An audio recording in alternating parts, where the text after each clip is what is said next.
Well, new home sales are collapsing. They are falling off a cliff, scaring the bejeebies out of builders, scaring the bejeebies out of lenders, and really concerning me.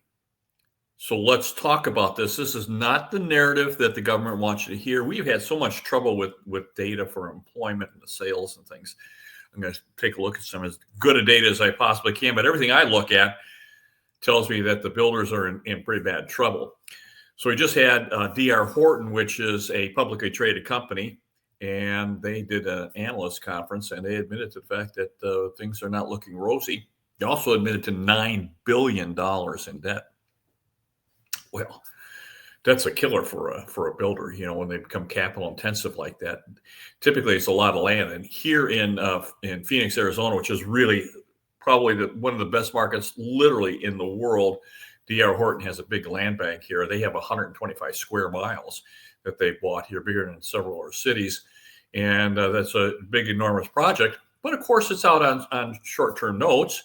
And I'm sure that the rates have gone. So it's, what the builders, and I shouldn't be just picking on D.R. Horton because they're all in this trouble. You know, they get into this land bank, in 20 and 21, it was a great idea to build. Builders build. If you go to a builder, what do? They build. And of course, it takes 3 years. So you go out, all of a sudden you've got this historic boom. Everybody wants to buy a house. Well, the builders are building, but they need land. They need to have the land, and it takes 3 years to get the streets in and the utilities in, and get it platted and get it approved. Go through all your environmentals. At least here in Arizona, some places in California, it takes 10 years. But they bought the land, so they have to have the land. Well, 3 years later, things have changed. Now they own all this land that they can't use because they can't sell these things. And let's go over why. And I think that puts them in jeopardy. And I think that they're probably going to have some trouble. It's going to be great for us. We're going to do really, really well. You're going to be scared to death. But I've been waiting. My timing model has been really negative.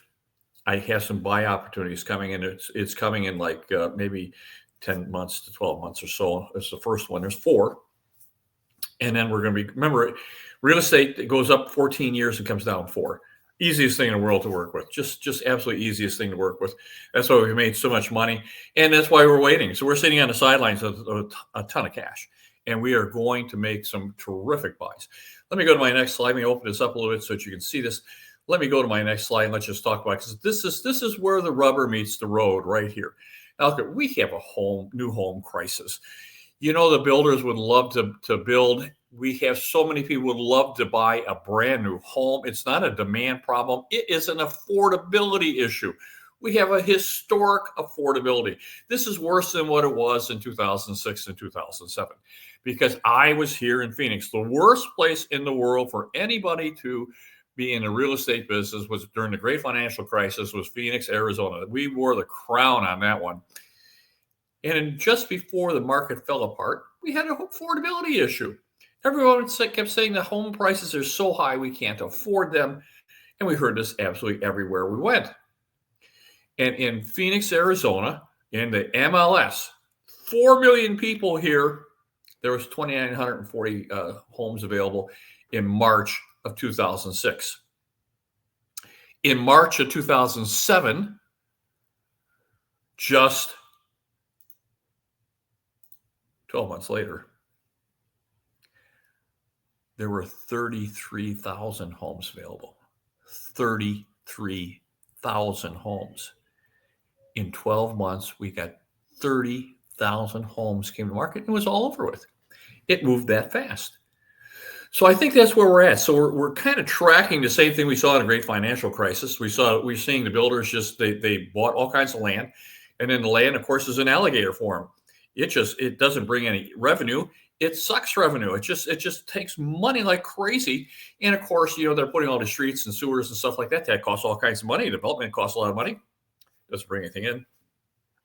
And I think it's going to sink a lot of builders. So they want out of this land bank in the worst kind of way. Let me go to my next slide. Now, don't pay attention to the narrative. Here we are looking. This is coming out of Zero Hedge. Just got this, 4, 5, 6 days ago. New homes collapsed by over 17% in October of 2024. Now, you have to go all the way back here to 2013 to get something as bad as what we have. I think it's going to get worse from here. This is October. November wasn't any better. December is a little bit better because it's after the election. We have a little bit of hope, but the die is cast. So no matter who got to be president, they are going to have a trouble with this. And this is what our data is showing us. Look at this. Now, these are seasonally adjusted. They're trying to adjust this to make them look better. And even making them look better, they look terrible. So seasonally adjusted, both for starts and for permits, are way down for October. Way down for October. And look at this. Here's where we're talking about. So when you go to Federal Reserve Electronic Data System, this is pretty good data. It tells us that in October of 2024, we had 125,000 permits issued across the country. 125,000 total units. Look at this. Now it's telling us that all across the country, we have 481,000 new homes as of October of 2024. That's the best data we can possibly come up with, is what we had in October is coming from the Federal Reserve. 481 plus 125. So that's 600,000, right? So permitted and starts and new homes, 600,000. But what do we have? Oh, we have another 1,100,000 in new construction that are under construction right now. So that's 600 plus 1.1. That's 1.7 million homes in supply right now. And I'm going to tell you, of these 1,115,000 units, a lot of these are 95% completed. And they don't want to take them and put them into their specs. They don't want to complete them. So they don't put the appliances in. They don't do the final touch-ups. But they can probably be brought in 2 or 3 or 4 weeks, and they can be completed. But they stop because of financing changes. They don't want their builder or the lender to know that they've got these specs, because it's historic. During the great financial crisis, we got to 1.65. Well, we're at 1.7. We're down. We're like 1.9 million homes. So the builders are going to continue doing this. They are in huge, huge trouble. They're scared to death. They're all competing with each other. They will do anything to get these properties sold. So here's a great opportunity for you to go out there, and if you're feeling tough, go out there and beat up a builder. Now, look at this. During the great financial crisis, we had $22 trillion in the housing industry. That's what the value was, $22 trillion. And of course, it dropped like a rock. Here in Phoenix, my personal portfolio, lost about 20, 30%, 40%. I had some properties lost 70%. Mine was free and clear. We didn't have any leverage on it when we went into, we used timing models. Told us we were coming. We are income investors. We just kept the cake, took the income. The income never really faltered. And we were able to just keep doing what we do because they gave us income. That's what we bought these for. And that's exactly what they performed, exactly the way they were thought to. But the values dropped. So we had a bubble when the government put in $6 trillion during the COVID. In a year or so, they put $6 trillion worth of liquidity. Why do you think we exploded? Where do you think that bubble came from? What do you suppose is going to happen if we go down 20%? Because that's what we did in a great financial crisis. We came down 20% all across the country. Some places worse than others, some places better than others, but 20%. So what do you suppose? We've got $47 trillion worth of value, and we take out 20% of that. That's $9 trillion. So that's 50% more than what they put in, and it's at 20%. Well, I think the bubble this is a way bigger bubble than we had during the great financial crisis. Double. What if it went down 40%? We've been showing you our charts we get from Charles Hugh Smith. He thinks we're 30. I think we're 30. I think here in Phoenix, we're at risk for a 30% retracement. Charles Hugh Smith thinks it could go 65. Well, that would be pretty extreme, but it's possible. These things never stops where it's supposed to stop, just continues through. So what if it went down 30%? Let's just say 30% on $47 trillion. It'd be $14 trillion taken out of the economy. We only put in 5 or 6. We're going to take out 14? What do you suppose that's going to do? The wealth effect is going to be enormous. Where most of this trillion is going to be in the upper end, which, where they felt reasonably comfortable. Well, they're not going to feel comfortable. They're not going to feel wealthy if they lose 30 or 40% of the real estate holdings. That's just not going to happen.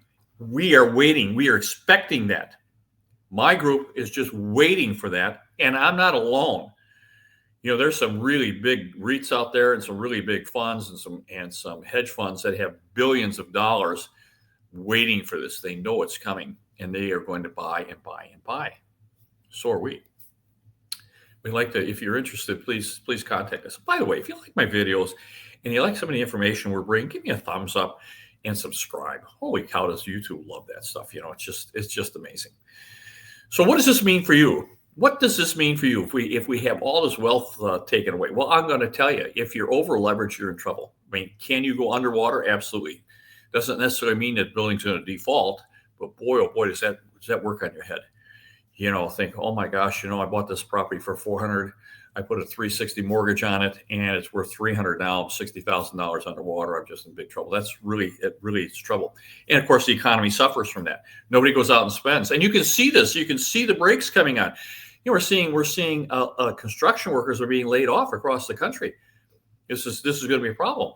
Here in Phoenix, when we were such a construction town, we lost 400,000 construction workers. What do you suppose that did to the local economy? These people left. There was no work here, so they went elsewhere to go find work.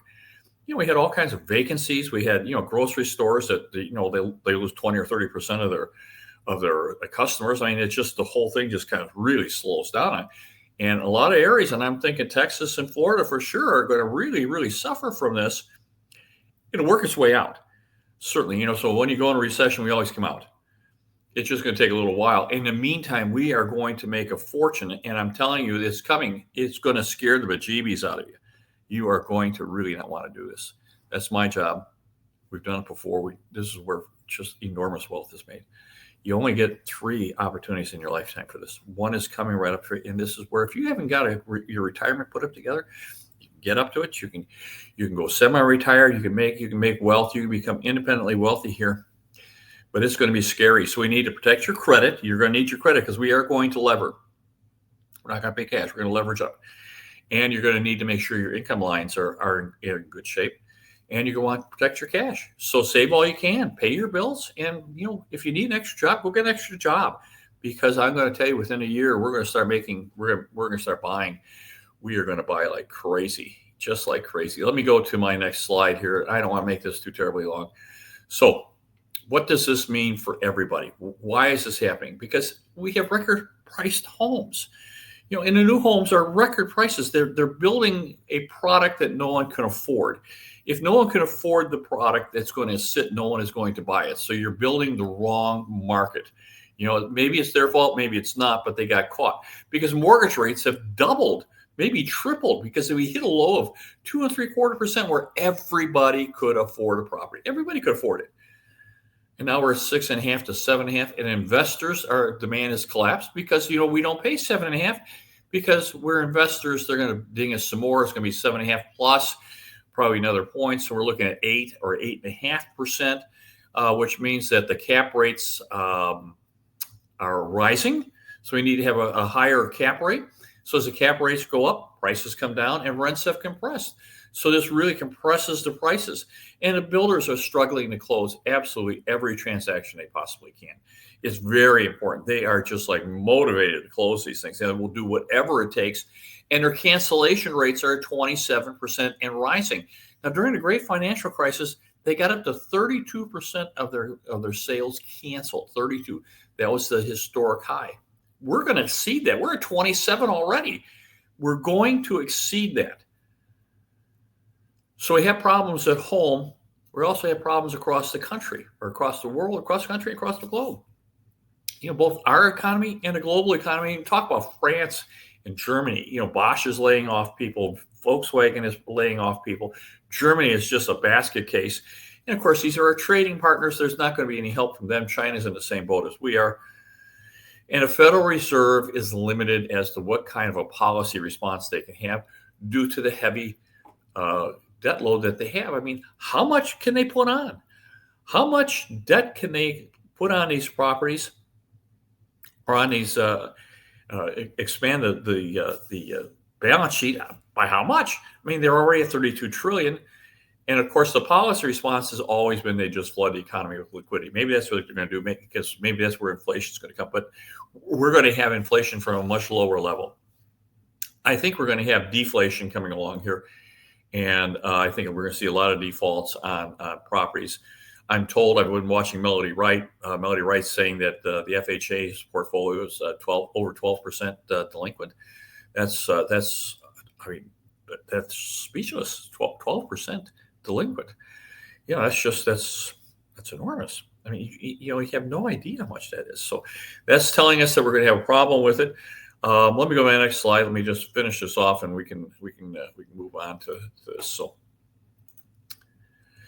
So what do these things mean for you? What does this mean for you? I'm going to tell you that I think that we are going to make an absolute fortune. You are going to be scared to death, because we're going to get some very good prices. People are going to be really having problems. I mean, you take $8 trillion out of the economy, a lot of people are going to fall from that. We're all going to recover, but it's going to be a really tumultuous time. Now, if you got cash and you got credit and you've got a good income stream, we're going to clean house. So that's what we're looking for. We're trying to be very, very careful what we're doing. It's kind of a timing outlaw. You listening to me for all this time and saying it's not time. It's coming. Now I'm telling you, get ready. So let me go to my next slide, and let's just talk about what we have here, and then let's finish this up. So this is what we're seeing here in Phoenix, Arizona. We did I think 92,000 evictions for the year in Maricopa County. I think that was in 2008. We had 92,000 evictions.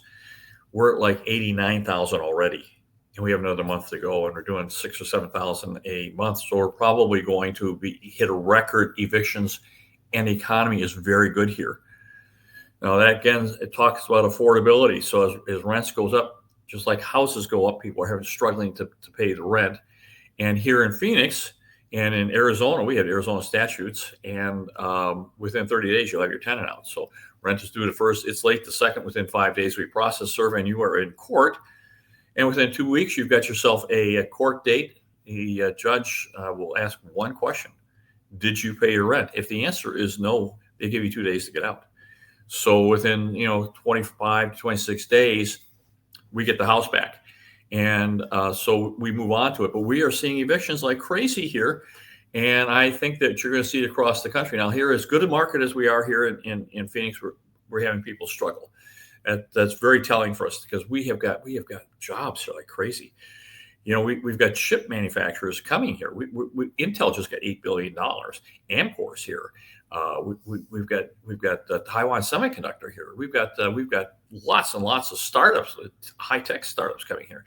Very, very good job market, probably one of the best in the world. And we're getting these evictions. So across the country, where it's not as good as it is here, are going to suffer even more. And that's just the tip of the iceberg. It's a telling thing. So this is just another nail in the coffin, so to speak. Let me go to my next slide, and we can talk about that and see where we're at. So this is where I'm at. This is who I am. I would say to you, we have an awful lot of people that would like to do business with us. We've been doing this for 40 years. We have a very big portfolio. We do an exceptional job. Now, all our investors are completely passive. So you have a property manager. You don't ever get a call from a tenant. Tenants don't even know who you are. They take care of repairs. They take care of the leasing and send you a check. This is just an income vehicle for you. You own it. Now, if you don't want to own it, or you can't own it, because there's a cash requirement, a capital. I mean, if you're going to pay $300,000 or $400,000, that's a lot of money. So if you only have 50 or 100, we're going to be putting a pool together so that you can pool you with 4 or 5 other investors and buy property.